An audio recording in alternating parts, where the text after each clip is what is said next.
Olá, meus irmãos, olá, minhas irmãs.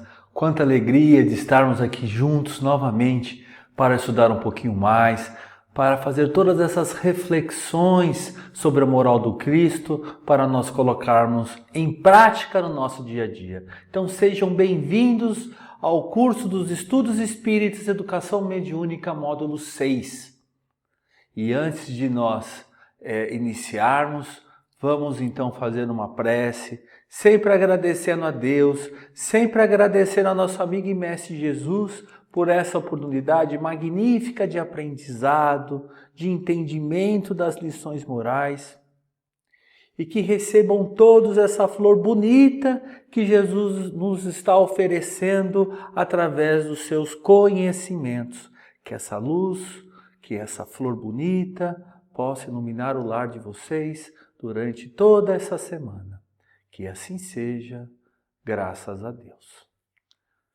Meus irmãos, antes de nós começarmos aí o nosso estudo, a nossa reflexão, nós reforçamos o convite para as nossas palestras presenciais toda quarta-feira e todo sábado. Lógico que além das nossas palestras presenciais, nós temos também o trabalho médico realizado na casa, trabalho médico espiritual, temos também a leitura das nossas psicografias e a nossa psicofonia, que todo final da nossa reunião nós temos a oportunidade de ouvirmos irmãos experientes, relatos de irmãos que estão passando por esse grande hospital escola, que sempre traz conhecimentos das suas experiências e das suas vivenciações.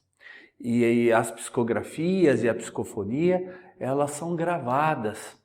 Então depois vocês conseguem ouvir no grupo oficial da casa. Então aqueles que ainda não fazem parte do grupo oficial, só mandar um aviso para nós, nós deixamos sempre lá na página do Facebook o número do telefone.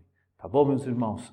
Então vamos dar início à nossa aula. Já estamos na terceira aula do módulo 6 e estamos estudando o livro A Caminho da Luz. Esse livro que traz para nós toda a evolução da nossa civilização, desde os primórdios da civilização, mostrando toda essa evolução, e nós também nos baseamos, aí pegamos algumas referências do livro Redentor, ditado por espíritos de alta hierarquia, psicografado por Edgar Armond, e também pegamos algumas informações muito bacanas desse livro Jesus e a Atualidade, que foi psicografado por Divaldo Franco, editado pelo Espírito Joana de Ângeles. Então todo esse material traz para nós outras informações complementares do texto narrado aí por Emmanuel da vinda de Jesus, que hoje é o capítulo da vinda de Jesus. Então, meus irmãos, é muito importante nós colocarmos agora a espinha dorsal deste capítulo, que fala justamente com a vinda de Jesus, ao ingresso à maioridade já da nossa civilização. Do início dessa transição de um mundo primitivo para um mundo de expiação e provas. Então a vinda de Jesus marca justamente esse novo ciclo que o nosso orbe, o nosso planeta escola passou. Passando já de um mundo primitivo para um mundo de expiação e prova. Então, nesse capítulo, meus irmãos, nós iremos escrever o nascimento humilde na manjedoura, tendo como esse início da era da fraternidade e do amor. Mostramos aí a preparação das profecias, esse contraste também com a civilização materialista de Roma que nós vimos na aula passada.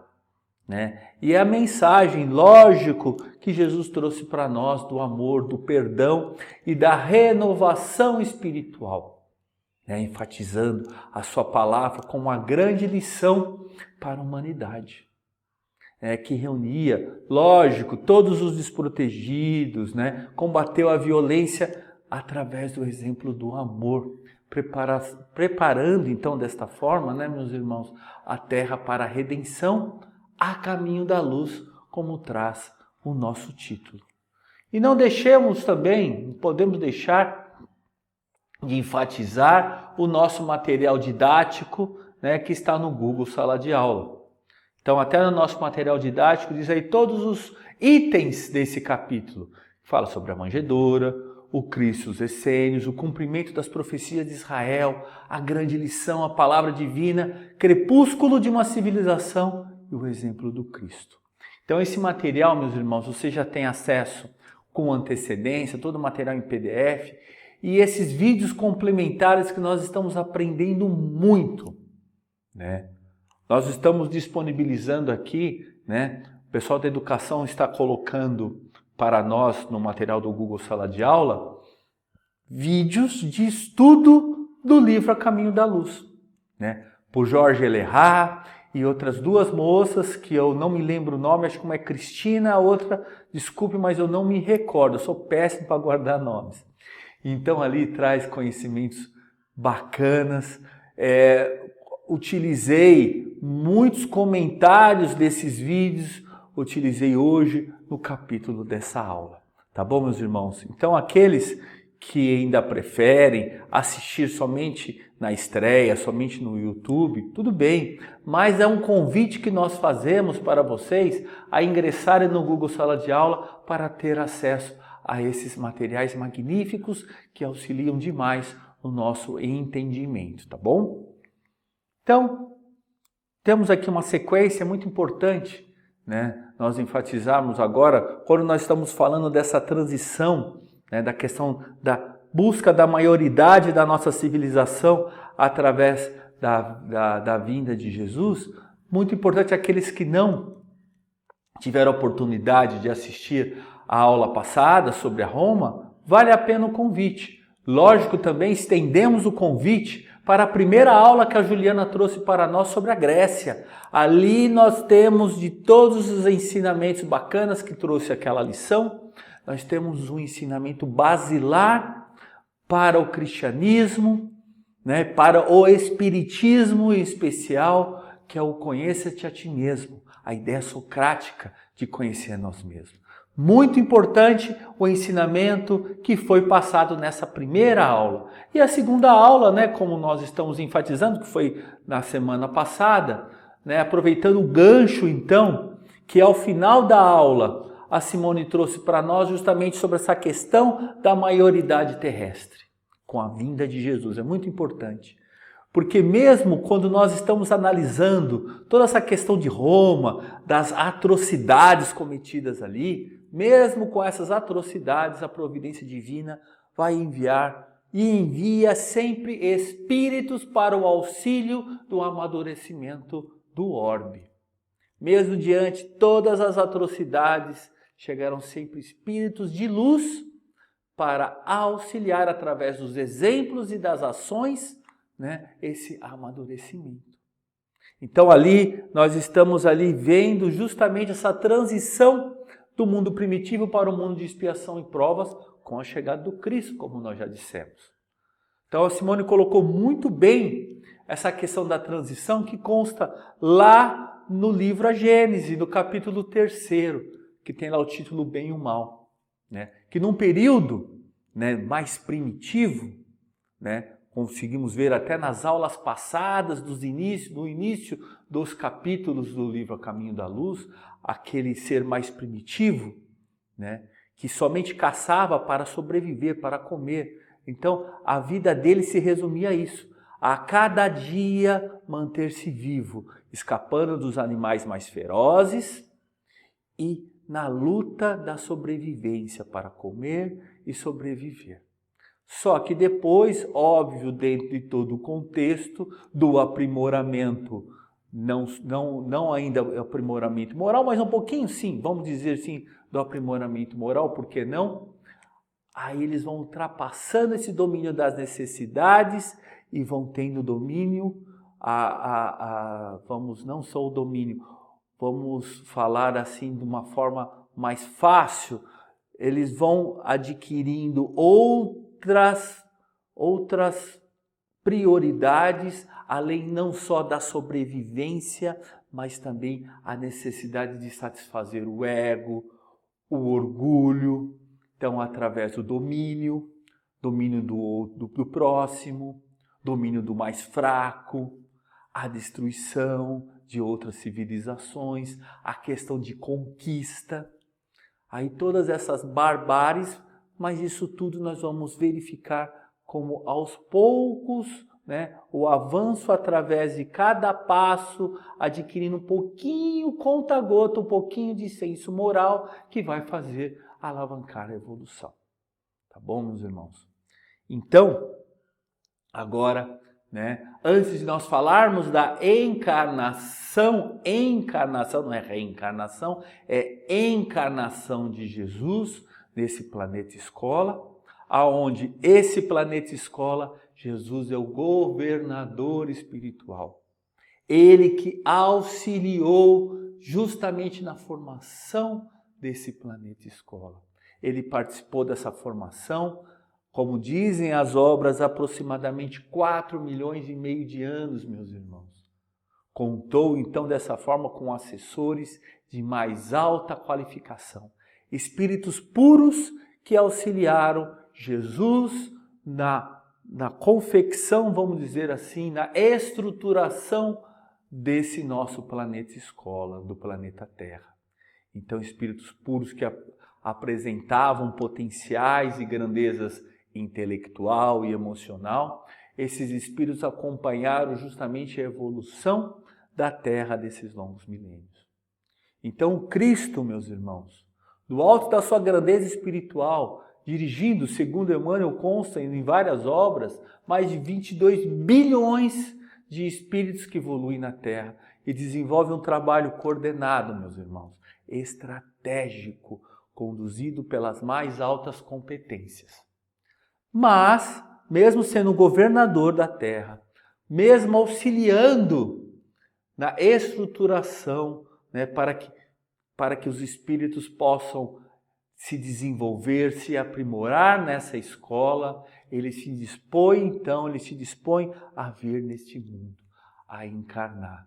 Mesmo diante dessa grandeza de espírito que é Jesus, ele veio para auxiliar aqui, encarnando no processo do nosso planeta escola, para, justamente como falei, e é sempre bom repetir, para passarmos dessa transição de um mundo primitivo para um mundo de expiação e provas.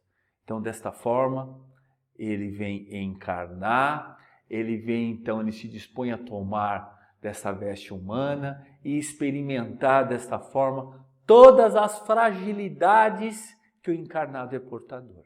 Todas as fragilidades, com uma missão.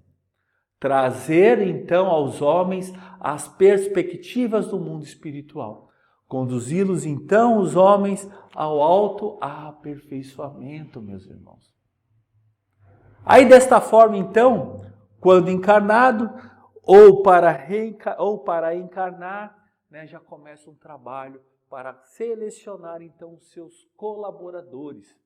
Colaboradores encarnados, como uma espécie de RH celeste, podemos dizer assim. Então começa um trabalho de seleção. Só que dessa vez, meus irmãos, Jesus não vai contar com os espíritos de primeira ordem, com os espíritos puros que auxiliaram na elaboração e na manutenção desse grande planeta escola, que eram dotados de inteligência celestial. Não mais espíritos portadores de sublimes sentimentos. Agora não, meus irmãos. Agora encarnado, ele vai contar com seres humanos frágeis, seres humanos imperfeitos, portadores de grande deficiência, que foram irmãos também especiais, que tinham condições de seguir e propagar os ensinamentos do Mestre, mas também espíritos imperfeitos, como o título do livro, A Caminho da Luz, que foram os apóstolos. Então, meus irmãos, ele se propõe ao maior desafio, que é o desafio do Evangelho, meus irmãos.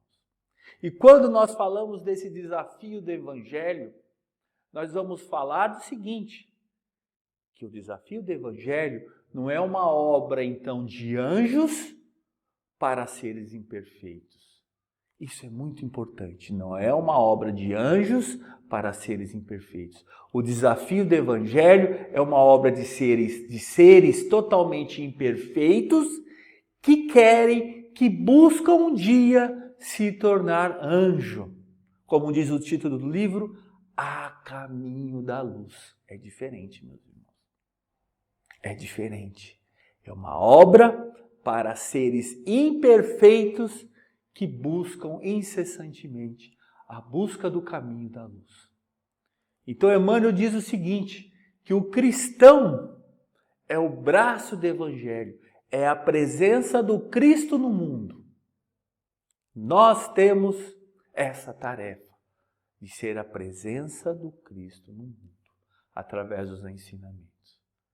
Então, desta forma, Jesus, esse é o grande referencial, esse grande modelo de indivíduos,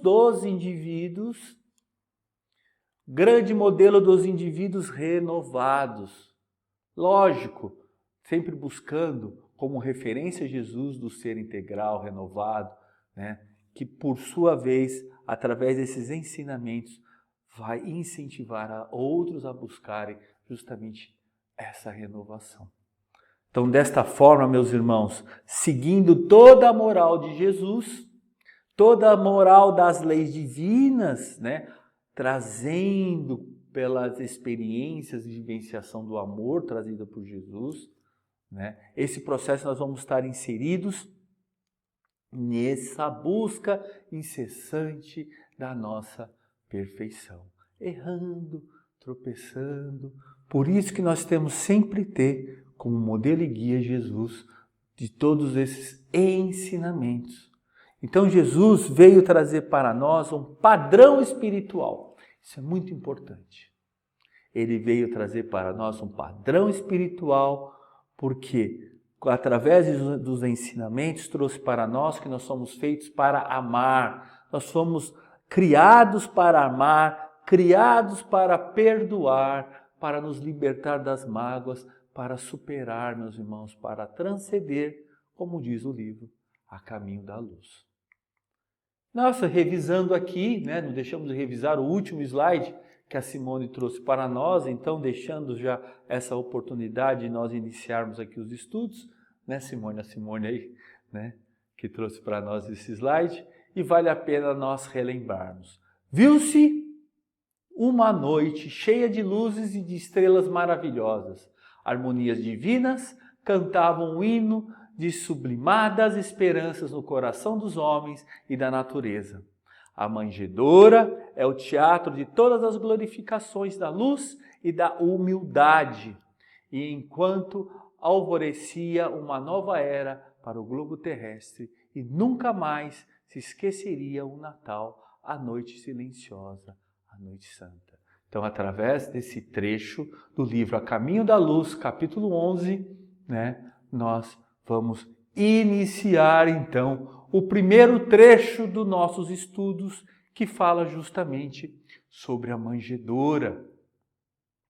Então, lá Emmanuel nos traz, né, nesse capítulo, iniciando o seguinte: a manjedoura assinalava o ponto inicial da lição salvadora do Cristo, como a dizer que a humildade representa a chave de todas as virtudes. Muito importante, a humildade representa a chave de todas as virtudes. Então começa a era definitiva da maioridade espiritual da humanidade terrestre. De vez que Jesus, com a sua exemplificação divina, entregaria o código da fraternidade e do amor a todos os corações.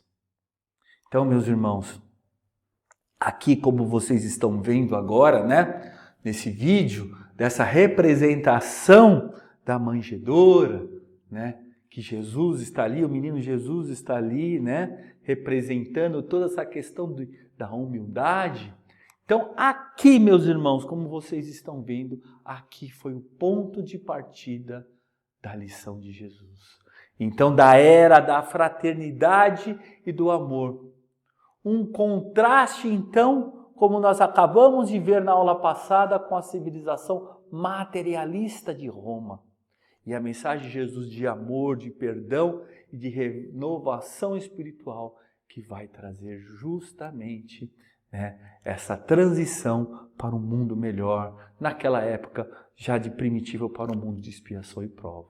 Então, meus queridos irmãos, o mestre que havia então optado pela manjedoura, para tudo isso vem trazer para nós um ensinamento filosófico, para dar aos homens a grande lição da construção interior do reino de Deus. Traz justamente essa lição da construção interior do reino de Deus. Porque é o seguinte, meus irmãos, filosoficamente é o seguinte: não importa da onde você veio. O que importa realmente por onde você caminha. Então não importa, a lição da manjedoura traz para nós, que é muito importante, não importa de onde você veio, não importa de como você começa. O que importa é para onde você caminha, meus irmãos. Isso é muito importante. Isso é muito importante. Então tudo se inicia-se simples. Nós fomos criados simples e ignorante rumo à perfeição. Ninguém tem privilégios. Então, já não existe a criação já de anjos uma vez, não. Todos têm o mesmo ponto de partida, simples e ignorante, rumo à perfeição. Por isso que nós não somos criados perfeitos. Nós somos criados perfectíveis. Perfectíveis. Todos temos um início simples e ignorante e vamos rumo à perfeição. Vai depender de cada espírito. Uns vão tendo a consciência um pouco mais rápido, outros precisam tropeçar um pouquinho mais que os outros, mas todos têm essa finalidade, meus irmãos. E como tudo se inicia-se simples, nós podemos lembrar aqui de uma passagem importante, mas vamos apenas comentar, não ir a fundo, sobre a semente de mostarda. Um dos ensinamentos das passagens evangélicas que fala sobre a semente de mostarda, que ela vai de uma semente simplesinha, pequenininha, vai se transformar numa grandiosa árvore. Essa é a grande lição da evolução e do aprimoramento espiritual. Fomos então criados simples, como uma sementinha, e depois nos tornamos grandes, como uma árvore grandiosa. Então muitos esperam uma mudança repentina, de uma vez. Muitos imaginam um reino do mundo, a um reino do mundo conforme os reinos, que Jesus se deparou com as definições dos povos daquela época. Já de um mundo perfeito, já de um mundo com prioridades materialistas. Por isso que Jesus falou, meu reino não é desse mundo. Então Jesus compara o seu reino a uma semente, que é então essa semente, justamente com a vinda de Jesus, ela é lançada na terra e ela vai crescendo como uma árvore. Como a dizer que há um processo, meus irmãos, há um processo. Então um dia o reino dos céus, o reino de Deus estará também na terra. Todo aquele reino esperado pelos antigos, de espíritos mais superiores, de ter menos criminalidade, de não existir o mal, de ser expurgado do mal. Pode ser então nessa evolução a caminho da luz que esse planeta escola será totalmente regenerado. Mas tem que ter um começo, como foi dito, simples. Deve começar então como essa semente, que vai ser colhida no solo do coração de cada um de nós. Ela vai ser cultivada, regada, protegida, a fim de que floresça e frutifique. Então, olhando então dessa forma a trajetória da nossa civilização, com os estudos dos capítulos dessa grande obra do livro A Caminho da Luz, nós vamos perceber que a mudança, meus irmãos, não é repentina. Essa mudança é justamente um processo que deverá ser percorrido por cada um de nós. Não deixamos de repetir e repetimos exaustivamente. A maioria dos irmãos já sabem de cor essa questão, que é a 625, mas no nosso curso nós sempre nos deparamos com irmãos pela primeira vez conhecendo a doutrina espírita, primeira vez conhecendo os estudos da Seara de Jesus. Então vale sempre a pena repetir essa questão maravilhosa que Kardec faz para os espíritos de alta hierarquia que auxiliaram na confecção do Livro dos Espíritos. Então, qual o tipo mais perfeito que Deus tem oferecido ao homem para lhe servir de guia e modelo? Olha só, e eles foram categóricos, meus irmãos. Vede Jesus. Jesus, meus irmãos. Então, quando nós já pensamos em Jesus, Jesus para nós, né, e como diz, para nós todos aqui, para o homem em geral, é um modelo de perfeição moral que a humanidade pode pretender sobre a terra. E foi o ser mais puro que apareceu entre nós. Né? Então, esse referencial que nós temos, né? Esse referencial, né, mostra para nós que Jesus é o grande referencial e modelo para os irmãos que querem evoluir. Então é muito importante, meus irmãos, que nós tenhamos isso em mente. Então, lógico que se alguns daqueles que pretendem instruir o homem na lei de Deus, algumas vezes, né, a extraviaram por meio de falsos princípios, como nós vimos aí no estudo da civilização, foi por se deixarem dominar. Eles se deixaram dominar ainda por eles mesmos, por sentimentos ainda muito terrestres e por terem confundido as leis que regem as condições da vida da alma, meus irmãos. O mais importante não são as leis que regem o corpo, é importante, mas primeiramente é muito importante as leis que regem a vida da alma. Então, vários deram como leis divinas as que não eram as leis humanas, criadas somente para servir as paixões e dominar os homens, como nós vimos aí, né, na aula anterior sobre Roma. Então, nós não podemos, meus irmãos, confundir o que o Cristo é com o que o Cristo transforma nas responsabilidades do homem.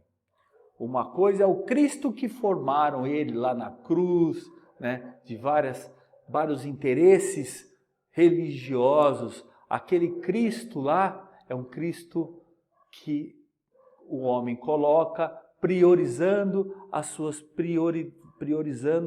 suas emoções, o seu ego, mas a verdadeira essência não está naquela imagem do Cristo sofrendo na cruz, e sim através dos seus exemplos, como o Sermão da Montanha de Jesus ali pregando todas as morais do Cristo. Então é muito importante relembrar e trazer essa informação que Jesus veio trazer para nós um padrão espiritual e que sempre fomos feitos para amar, para perdoar e para libertar todas as nossas mágoas e realmente seguir a caminho da luz. Trouxe agora para vocês, né, do capítulo que fala o Cristo e os essênios. Emmanuel trouxe para nós essa questão porque há muitas filosofias que dizem que Jesus, né, naquele período que não consta no Novo Testamento, né, aquele período, né, de Jesus, da sua vida, né, que começou a transcrever para nós, né, dos 3 últimos anos de Jesus, das suas experiências, há muita especulação de que Jesus passou por um tempo convivendo com os essênios. E muitos ainda dizem que ele ainda foi para o Tibete. Mas isso são especulações, meus irmãos. Mas a questão dos essênios é tão forte, essa ligação, que Emmanuel traz para nós, né, que eu vou trazer aqui esse trecho. Como eu vou dizer, vamos ler juntos. Muitos séculos depois de sua exemplificação incompreendida, olha que bacana que Emmanuel traz para nós. Exemplificação incompreendida. Há quem o veja entre os essênios, aprendendo as suas doutrinas antes de seu messianismo de amor e de redenção. Então aqui Emmanuel diz que muitos acham, né, que antes dele começar os seus ensinamentos, né, falando com o povo, né, com todos aquilo que foi narrado pelos evangelhos, ele estava ali aprendendo com os essênios. E olha só, o mestre, porém, não obstante a elevada cultura das escolas essênias, não hesitou da sua contribuição. Desde os seus primeiros dias na Terra, mostrou-se tal qual era com a sua superioridade que o planeta lhe conheceu desde os tempos longínquos do princípio. Então, olha só, mesmo Emmanuel reconhecendo, né, a grandeza, né, dessas escolas, justamente pelos seus ensinamentos, reconhecem, sim, mas dizer que eles ensinaram para o mestre, aí é uma outra história. Porque se eles tivessem ensinado tudo para Jesus, quem ensina os mestres eram eles, e não Jesus, né? Então, é justamente ao contrário. Ele pode ter tido contato com essa fraternidade essênia? Sim, né? E é isso que nós vamos colocar aqui, porque temos como referência obras sérias, como o livro O Redentor, Edgar Armond, que contribuiu muito, até nesse estudo do livro A Caminho da Luz, nós contamos com muita informação, né, complementar das obras de Edgar Armond. Então nós temos que depositar a ele muita credibilidade, como coloco aqui para vocês alguns trechos, né, do livro Redentor, desse capítulo da fraternidade essênia. Eu não coloquei tudo, meus irmãos, tem muita informação lá. Eu coloquei algumas informações aqui para vocês a título de curiosidade, mas convido os irmãos, aqueles que querem estender mais os seus estudos, a lerem alguns capítulos dessa obra. Inclusive, nesta obra, O Redentor, nós temos lá um capítulo justamente sobre a missão de Jesus. Eu não quis colocar aqui para não deixar a nossa exposição muito extensa, mas tem informações ali curiosas e interessantes que vale a pena aqueles que querem estudar um pouquinho mais, ler essa obra. Então vamos ler junto aqui as informações que Edgar Armond trouxe para nós. Quando Jesus encarnou para a sua imortal missão sacrificial, coube à fraternidade dos essênios amparar desde jovem até os últimos instantes da sua tarefa redentora. João Batista, primo de Jesus, era essênio, e quando desceu para as margens do Alto Jordão, vindo do mosteiro do Monte de Hermão, na Fenícia, para dar cumprimento à sua tarefa de precursor do Messias, fê-lo atendendo ordens que de há muito aguardava e esperando a sua vez. Peço licença, meus irmãos, deixa eu só tomar um golinho de água. Desculpa, meus irmãos. É que nós não pausamos a gravação, então, como temos muita leitura, eu peço a licença aí para, de vez em quando, ler um pouquinho, tomar um pouquinho de água. Então, dando continuidade, diz o seguinte: há detentores há séculos das tradições da sabedoria herdadas dos antepassados, e conservavam os essênios em seus mosteiros, nas montanhas palestinas, fenícias e árabes, arquivos preciosos e conhecimentos relacionados ao passado da humanidade. Eles apoiaram a Jesus na Palestina. Então, segundo eles, as virtudes e a conduta reta dependiam da continência e do domínio das paixões inferiores. Abstiam-se do casamento e adotavam crianças órfãs como filhos. Viviam em comunidades desprezando as riquezas, as posições e os bens do mundo. Os que revelavam faculdades psíquicas eram separados para o exercício de intercâmbio com o mundo espiritual e ao exercício na medicina, empreendendo os estudos adequados e viajando sob a designação de terapeutas. Vocês viram que interessante, meus irmãos? Só voltando aqui, né, eles já aprendiam e cultivavam o ensinamento dos domínios, né, das nossas paixões, né? Isso é muito interessante, que diz respeito também a, como nós falamos na primeira aula sobre a Grécia, do conhecer a ti mesmo, né? Da questão socrática, né? Que Sócrates trouxe para nós. E traz para nós aqui também uma informação da questão da mediunidade, que eles faziam com muita seriedade, praticavam com muita seriedade nessa comunicação e esse intercâmbio com o mundo espiritual. Então, olha só, meus irmãos, no terreno filosófico ensinavam que o corpo orgânico era destrutível e a matéria transformável e perecível, enquanto as almas eram individuais, imortais e indestrutíveis, por serem parcelas infinitesimais de Deus Criador, e uniam-se aos corpos como prisioneiras por meio de uma substância fluídica, oriunda de uma vida universal que constituía a vida do próprio ser. Vocês estão vendo, meus irmãos? Tudo isso que eles estão falando agora, eles falaram, né, sobre a questão do corpo, né, do espírito e essa união entre eles, falando de outra forma, que estão falando nada mais, nada menos do que o perispírito. Olha só, por meio de uma substância fluídica, oriunda da vida universal, que constituía a vida do próprio ser. Olha só os ensinamentos que eles já tinham lá atrás, né? E olha que interessante. Quando viajavam, não carregavam bagagem nem roupas, porque em todos os lugares por onde andassem, encontrariam acolhimento por parte de membros da ordem. Esta exigia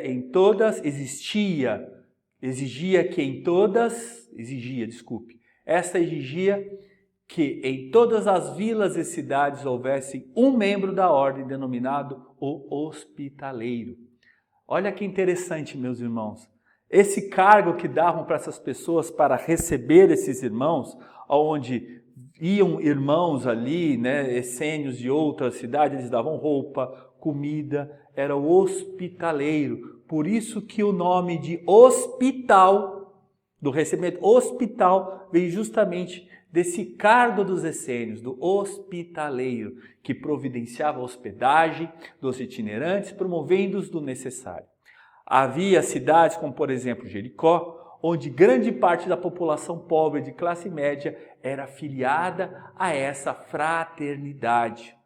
Então os essênios entregavam-se francamente, com a máxima dedicação à prática da caridade ao próximo, mantendo hospitais, abrigos, leprosários e outras instituições, né, etc. Assistindo os necessitados em seus próprios lares, adotando crianças, como já dissemos, mantendo orfanatos, no que, pode-se dizer, agiam como percursores dos futuros cristãos e dos primeiros tempos. Olha que bacana essas informações que Edgar Armond traz para nós sobre a fraternidade essênia. Por isso que aqueles que conhecem sobre essa fraternidade já se confundem muito com os ensinamentos do Cristo. Desta forma, chegaram então, ao meu ver, à conclusão de que Jesus tivesse, vamos dizer, aprendido com eles. Mas muitos não têm a noção, né, de que Jesus é o governador desse planeta, né, que Jesus já é um espírito extremamente, né, habilitado e experimentado, né? Então, como esses ensinamentos dos essênios se confundem muito, né, com a trajetória do Cristo, por isso que há essas grandes especulações. E aqueles que querem entender um pouquinho mais sobre o que Edgar Armond trouxe, convido novamente a ler então esse capítulo. Vamos entrar então no outro capítulo trazido por Emmanuel, né? Como vocês estão vendo, que é o cumprimento das profecias de Israel. É muito interessante, meus irmãos, antes de nós fazermos a leitura, porque já muitos outros profetas, Isaac, Joel e outros, já falavam da vinda do Mestre. Inclusive nos cânticos de Davi, nos salmos também. E é muito interessante que eu vou colocar para vocês mais à frente. Eu aprendi agora nesse estudo complementar de Jorge Alejá, o Salmo 22, que fala justamente, eu não sabia, né? Confesso que eu não sabia, que muitos vão direto ao Salmo 23, e eu já tinha conhecimento do Salmo 23, mas no Salmo 22, aí vocês vão ver que interessante que é o Salmo que foi escrito há 1000 anos antes da vinda de Jesus e o que está dizendo ali. Então, desta forma, meus irmãos, os profetas já estavam anunciando pelas suas intuições, né, através dos seus desdobramentos nos seus sonhos, né, onde eles recebiam as instruções. Eles falavam muito em sonhos, mas hoje nós sabemos que o Espírito se desdobra e vai, né, tendo todos os conhecimentos e as informações. Eles já falavam da vida do Mestre. Só que a interpretação vai depender muito da condição de quem está recebendo e dos entendimentos atuais. Então, aquela informação que poderia ser precisa e exata vem de encontro com a compatibilidade dos seus conhecimentos. As interpretações podem ser diversas, meus irmãos. Então, como o povo hebreu passou por diversos conflitos, né? Domínios principalmente, né? Outras civilizações, porque prevalecia sempre a lei do mais forte naquela época, não através do conhecimento, mas a lei do mais forte, né? Sempre os hebreus passaram por julgos de outras civilizações, se faziam refém. Então eles sempre tinham a esperança de vir não só o mestre consolador, né, como veio Jesus, o mestre consolador, mas aquele mestre que seria o líder, né, para que seria o rei, né, dos judeus, né, e libertassem ele de jugo de outros opressores. Então muitos tinham ali o entendimento de que viria um mestre mais brando, até o brando, humilde, como as informações fidedignas, mas confundiam que ia ser apenas filosófico. Outros profetas recebiam todas as informações, como Jesus foi claro ali que o meu reino não é deste mundo, né? Dessa questão então de liderança do mestre, mas aquele mestre com as questões humanas, né? Aquele mestre bravo, líder, né? Que ia com sua espada, né? Guerrear e vencer o domínio dos outros povos julgadores, em específico no momento dos romanos.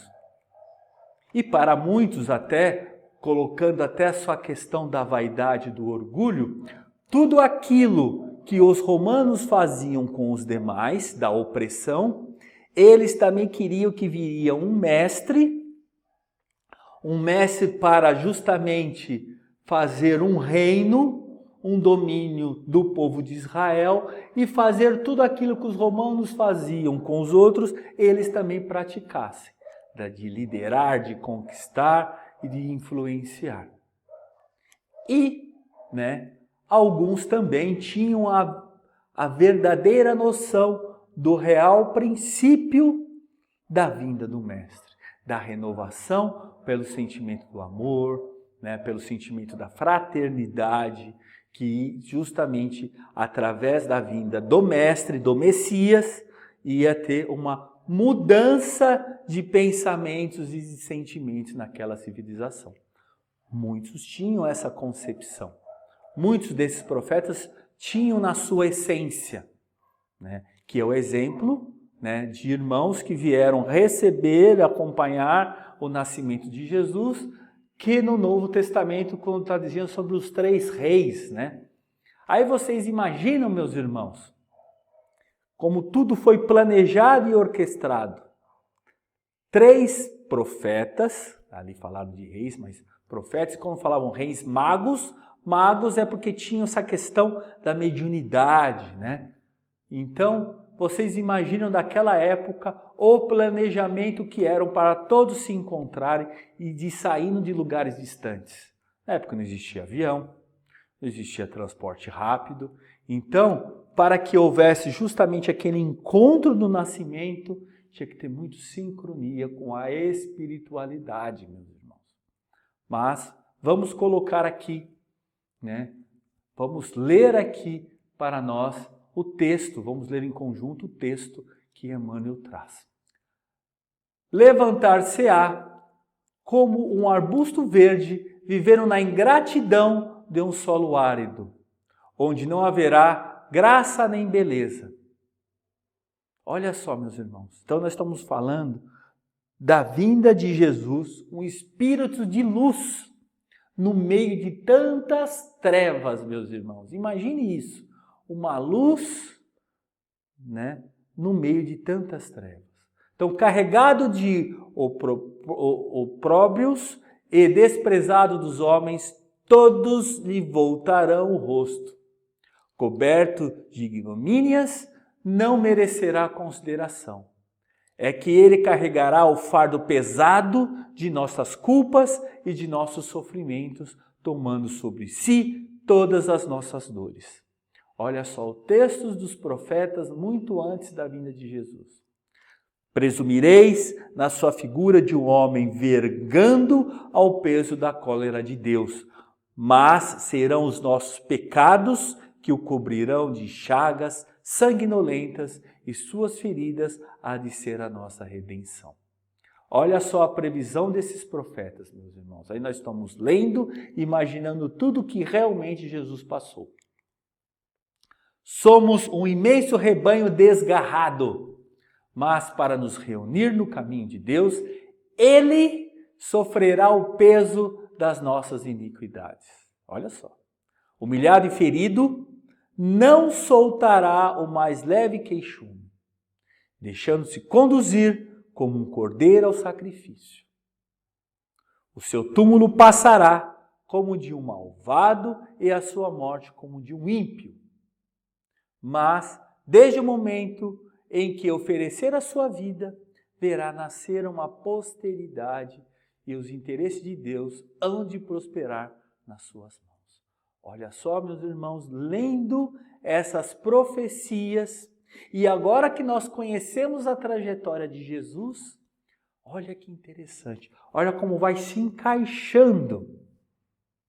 E acredito que aqueles estudiosos dessas escrituras, não no momento que Jesus estava pregando, não no momento que Jesus estava mostrando os conhecimentos, mas depois que tudo aquilo se passou, depois de toda a trajetória de Jesus e rever essas escrituras, eles devem ter pensado assim: caramba, o Mestre esteve no meio de nós e nós não percebemos.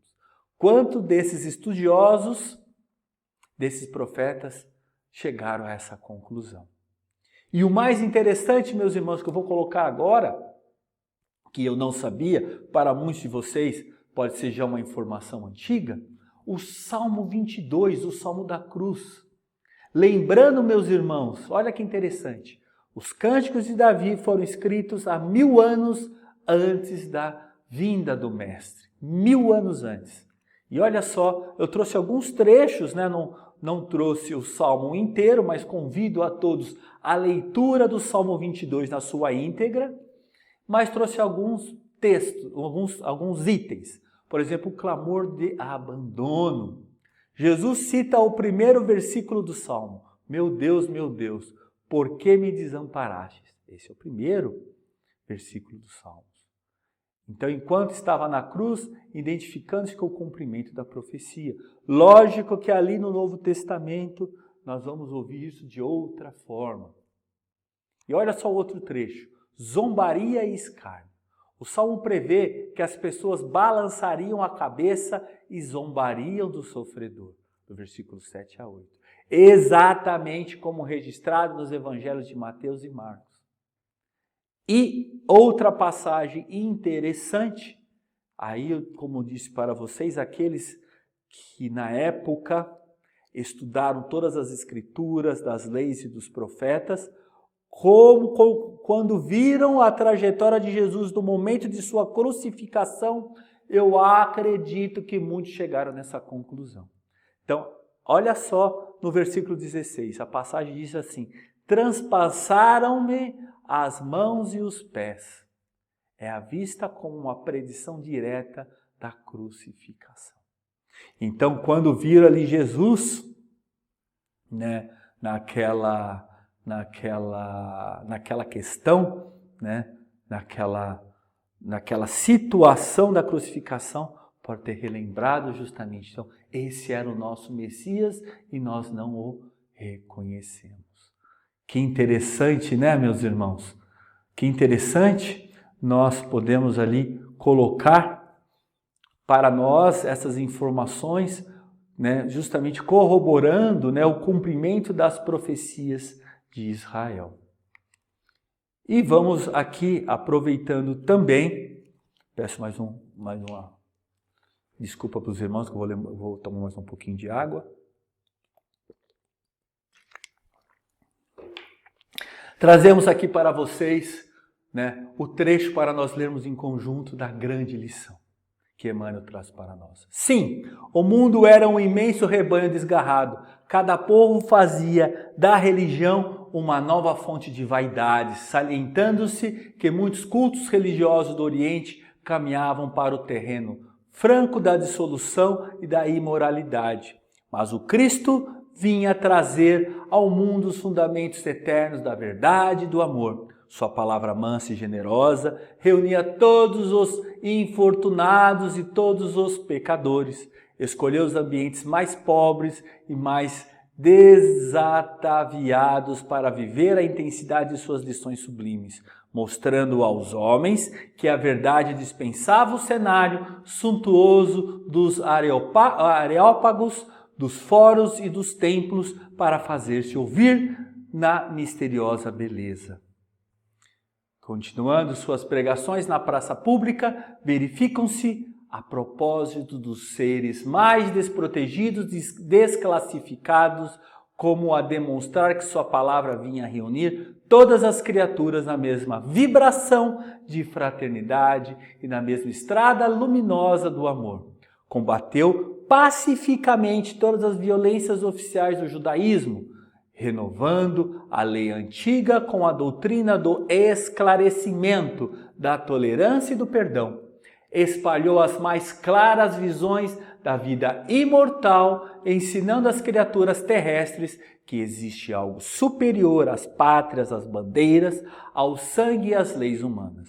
Sua palavra profunda, energética e misericordiosa refundiu todas as filosofias, aclarou o caminho da ciência e já teria irmanado todas as religiões da terra, se a impiedade dos homens não fizesse valer o peso da iniquidade na balança da redenção. Então, meus irmãos, apenas para resumir esse grande capítulo que que Emmanuel trouxe para nós sobre a grande lição, então a mensagem de Jesus que reunia todos meus irmãos, os pobres, os pecadores, todos, mostrando a verdade e justamente uma lição importante que não precisava de cenários suntuosos, de templos, mas sim de amor e fraternidade. Então, meus irmãos, eu sei que a nossa aula está se estendendo, nós já estamos com 50, né, mais de 50 minutos, né, de exposição. Então, para até dar uma relaxada, eu vou colocar aqui para vocês, né, para interagir, uma pergunta. E eu quero que todos participem agora, né, respondendo essa questão, para dar uma interagida aí com os irmãos.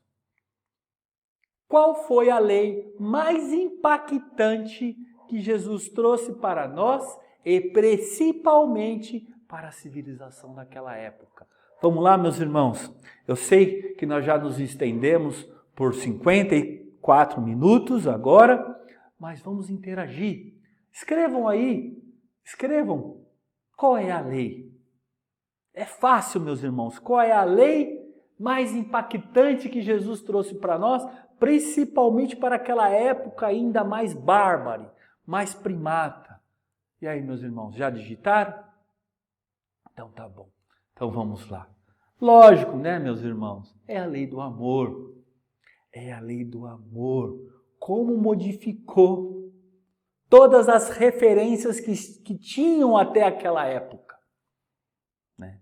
Como modificou a lei do amor. E agora, com todos os ensinamentos da doutrina espírita, nós entendemos ainda mais, de forma mais ampla, a principal lei natural, que é a lei de amor, de justiça e de caridade.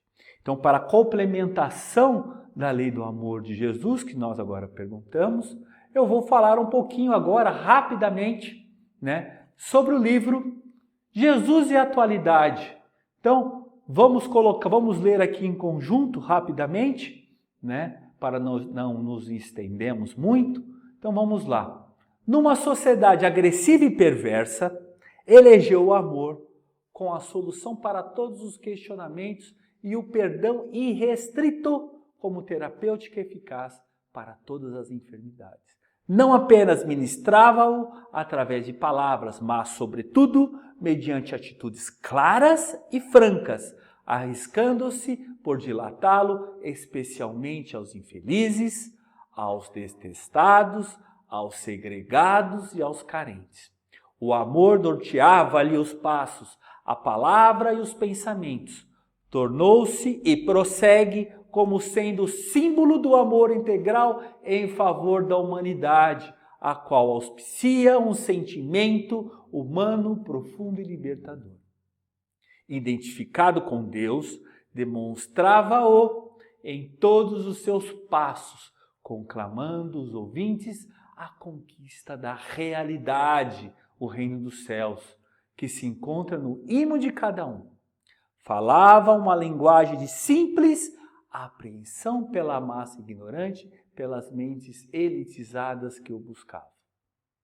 O Sermão da Montanha, considerado a carta magna dos direitos humanos, é um desafio de não violência, próprio para esta época, assim como foi para aquela em que ele o anunciou. Os que o ouviram jamais se desimpregnaram de sua magia incomparável. A atualidade necessita urgentemente de Jesus descrucificado, companheiro e terapeuta em atendimento de emergência, a fim de evitar-lhe a queda no abismo. Olha só, meus irmãos, esses ensinamentos trazidos, então, complementando toda essa trajetória, né, que buscou a lei do amor. E trazendo, então, para nós, coloquei todos esses quadros aqui para resumir algumas passagens, né, de Jesus, envolvendo, então, esse amor fraternal. E vamos tentar aqui resumir, né, resumir com uma frase impactante, justamente, né, para exemplificar, então, cada gesto de Jesus. Porque cada gesto de Jesus é um hábito novo que nos ensina, então, a consolidar na medida que vamos, então, incorporando e construindo esses novos hábitos. Então, por meio, então, desses novos hábitos adquiridos, vamos construindo a nossa autoeducação. Então, vamos lá. Vamos no primeiro item ali na manjedoura. Como vocês viram na manjedoura, vai implementar, como dissemos no início, a ideia da humildade. Aí vocês estão vendo aqui na carpintaria. Jesus semeia a ideia do quê? De trabalho. Então, no serviço aos doentes, nós vamos ter o quê? A ideia do quê? De solidariedade, meus irmãos. Então, no Sermão da Montanha, ele inverteu na época convencional, exaltando a vítima inocente em vez do triunfador arbitrário. Porque na época, meus irmãos, os heróis eram aqueles que venciam as batalhas, que cortavam 1.000, 2.000 cabeças com suas espadas. E Jesus não. vai dizendo que realmente o vão exaltar então felizes, né? Bem-aventurados, né? Em grego quer dizer felizes, felizes aqueles que sofrem, felizes aqueles que choram, porque vão conhecer o reino de Deus. Então olha só a mudança de conceito. Então com amor, meus irmãos, com amor libertou uma mulher equivocada, tirando-se o complexo de culpa. Então por amor elegeu o samaritano desprezado. Lá no Monte Tabor, como vocês estão vendo, onde ocorreu a transfiguração, nós vamos ter uma ideia, meus irmãos, de sublimação. Já no horto, já no final, no horto, onde ele faz aquela última oração, antes da crucificação, ele vai exemplificar, ele lança a ideia da suprema lealdade a Deus, meus irmãos. E por fim, na cruz, por exemplo, ele vai projetar a sublime ideia do sacrifício pessoal para o bem de todos, meus irmãos. Olha só. Então, para nos estendermos ainda mais, nós vamos resumir aqui os outros tópicos que Emmanuel ainda coloca para nós. Diante, então, de todos esses ensinamentos, né, não podemos deixar de dizer que o outro tema, o outro tópico, que seria a palavra divina, de tudo isso, o poder transformador, então, da palavra de Jesus, vai renovar, aprimorar a lei antiga de Moisés e dos profetas, justamente acrescentando o perdão e esclarecimento, e vai revelar ainda, acima de tudo, a imortalidade da alma. E lógico, no exemplo do Cristo, o exemplo do Cristo, tudo isso que nós colocamos aqui, Jesus ofereceu o seu próprio exemplo divino, entregando então desta forma o código do amor e da fraternidade, mesmo diante da incompreensão humana, meus irmãos. Por outro lado, não colocamos aqui o tópico crepúsculo de uma civilização, mas nós já estamos, lógico, vendo através da aula passada que a Simone trouxe para nós, e tudo aquilo que Jesus trouxe de proposta da lei do amor, e como Emmanuel lá descreve, né, a formação de uma nuvem de fumo, aquela coisa nebulosa de violência e ambição das nações, vão contrastar justamente com a preparação espiritual da vinda do Cristo. Então, meus irmãos, coloquei, né, já entrando no fim da nossa aula, coloquei essa bela comparação dessa metáfora do nosso planeta escola com uma escola de fato. Lógico que essa ilustração pode ser assim um pouco mais antiga, né, para os dias de hoje, em termos de organização de estudo. Vamos ver aqui outras referências antigas, mas tem tudo a ver. Tem tudo a ver com a comparação do nosso planeta terrestre com o planeta escola. Então, a terra que te acolhe é uma escola de Deus. O grupo em que nasceste é o núcleo de lições. O parente difícil, a matéria de ensino. Desgostos são problemas e as provações são aulas. As mudanças e crises são épocas de exame. Ama, trabalha, serve e aprenderás com Deus. E lógico, finalizando, se nós queremos estar nesse planeta que está a caminho da luz, como diz o nosso livro, de um planeta aprimorado, renovado, melhorado, Jesus traz para nós uma dica muito importante. Bem-aventurados os mansos e pacíficos que aprenderam a dominar os impulsos de sua natureza animal, porque eles herdarão a terra com seus recursos infinitos aprimorados, habilitando-se a viver nela quando se encontrar redimida. E meus irmãos, finalizando a exposição de hoje, antes das nossas considerações finais, peço mais alguns minutinhos de atenção de vocês, porque como muitos não acessam o conteúdo do Google Sala de Aula, eu vou colocar aqui um videozinho de 5 minutos, tolerância, meus irmãos, não desliguem ainda. Não desligue, assistam esse videozinho de 5 minutos trazido pela nossa companheira Cristiane lá, né, que fez parte ali dos estudos com Jorge Elahá. Ela fez um vídeo de 5 minutinhos que resume tudo isso que consta na lição de hoje, todos os ensinamentos. Vamos lá, meus irmãos, vamos assistir 5 minutinhos. Na era definitiva da maioridade espiritual da humanidade da Terra, a chave apresentava-se na manjedoura.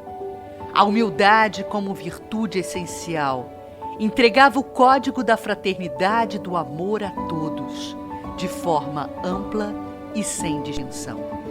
Os arautos do Cristo já haviam preparado o terreno fértil dos corações para o caminho, a verdade e a vida. As palavras de Simeão anunciaram conforme narra o Evangelho de Lucas, capítulo 2, versículos 30 a 32. Pois já os meus olhos viram a tua salvação, a qual tu preparaste perante a face de todos os povos, luz para iluminar as nações e para a glória de teu povo, Israel. Arautos que trabalharam a vinha para a primavera do Evangelho, jardineiros que cuidaram para que a flor primorosa da mensagem do amor inundasse em perfume a face da terra. Ana, Isabel, João Batista, José, como a própria personalidade sublimada de Maria, foram mensageiros da Boa Nova. A lição única da verdade maior, entregando-nos a informação da vida futura de um Pai amoroso, justo e bom. Na ingratidão de um solo árido, a vigorosa semente germinou. Carregado de opróbios e desprezado pelos homens, cumpriu-se a profecia. O Messias esperado trouxe redenção ao mundo ao ser crucificado no madeiro infamante. Pelo imenso rebanho desgarrado, Jesus sofreu o peso de nossas iniquidades. Como Cordeiro de Deus, nos trouxe os fundamentos do amor em lições sublimes. Dissipou os descaminhos dos cultos religiosos que apontavam pelo terreno da dissolução e da imoralidade. Renovou a lei antiga, trazendo-lhe completude. Refundiu as filosofias na afirmação do eu sou. O médium de Deus comunicou-nos a palavra divina, suas leis e sublinhou a maior delas: amar a Deus sobre todas as coisas e ao próximo como a si mesmo. Mas as conquistas do cristianismo primeiro ainda pairam tímidas sob o imperialismo da materialidade. Há 2000 anos, o convite está posto, a mesa servida, e diante de nós as vestes nupciais que retardamos vestir. Incendiamos, trucidamos e iludimos em seu nome.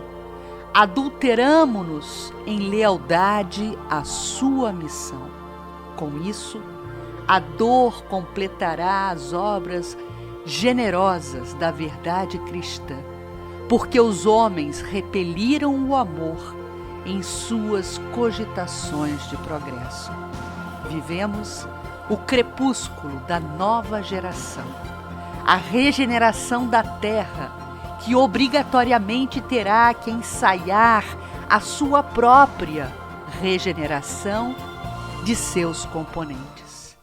A direção do orbe está nas mãos de misericordioso e augusto, irmão maior. Jesus, Yeshua, Jesus, Cristos e Messias, aquele que nos lega o tesouro da fé, fazendo-nos entrever glorioso destino.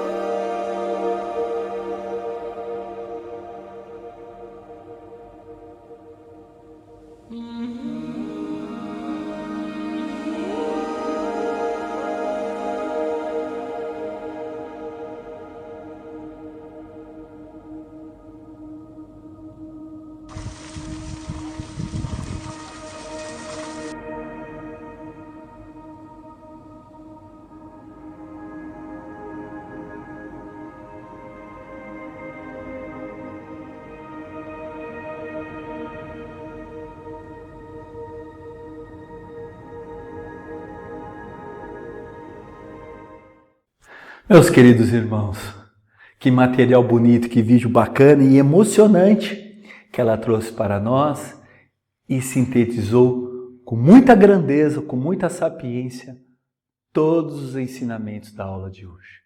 Então, me despeço de vocês, sempre lembrando, reforçando que vamos aos poucos incorporando nas nossas vidas os traços de Jesus através do seu Evangelho. Então, Jesus veio trazer um padrão espiritual e dizer que fomos perfeitos para amar, para perdoar, para nos libertar de todas as mágoas, para superar a caminho da luz. O Cristo em nós, na essência, meus irmãos, na essência, muitas vezes, aquela questão de conhecimento sobre os ensinamentos de Jesus, temos muitos irmãos que têm na essência esses ensinamentos e sequer são cristãos. Mas carregam e vivenciam todos os valores, isso é muito importante. Vivenciam os valores, as ideias e os princípios cristãos, sem ao menos serem cristãos. Então, esses irmãos será cristão na essência, porque está refletindo esses princípios. Às vezes melhor daqueles que têm todas as oportunidades, condições e lei e já tiveram contato com os ensinamentos cristãos e não colocam em prática. Então, vamos vivenciar dia a dia, aos poucos, cada vez mais, incorporando as ideias do Cristo. E que Jesus nos ilumine e guarde hoje, amanhã e sempre. Ficam todos com Deus, até uma próxima oportunidade e respondam depois lá no Google Sala de Aula a pergunta que eu deixei para vocês. Tá bom, meus irmãos? Fiquem todos com Deus e uma ótima semana. Que assim seja, graças a Deus.